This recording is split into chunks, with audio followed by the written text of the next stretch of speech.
Ay apalar.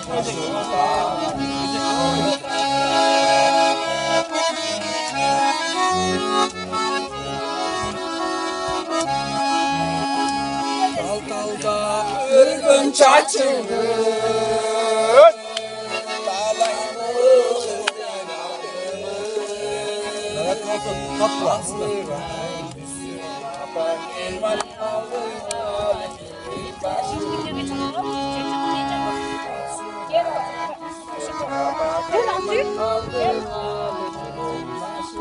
Bizni kuruktu buzusu gelmeydi lan. Pastaşlardan kuruğu. Bol olur. Gel oturmasın.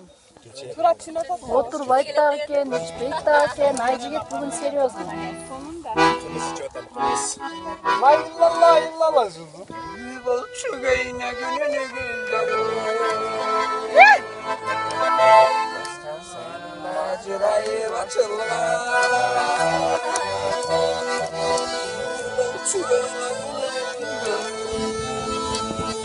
Atlasayın macirayı açılır.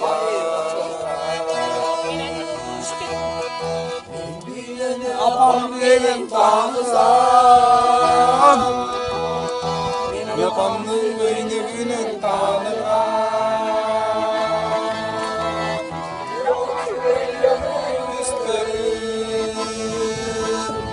Basmasayın macirayı açılır. Yolcu gönlümün basmasayın macirayı açılır.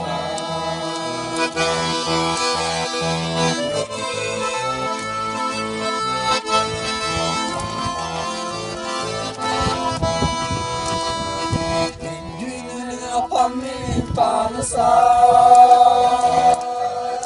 Bir apanlı kol koyman tanrım. Şakolçu buldum.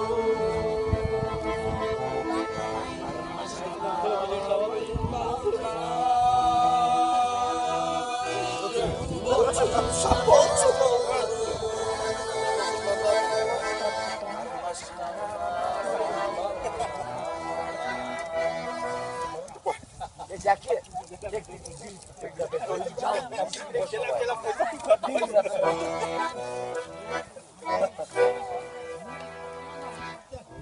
Niye tam hakem bu?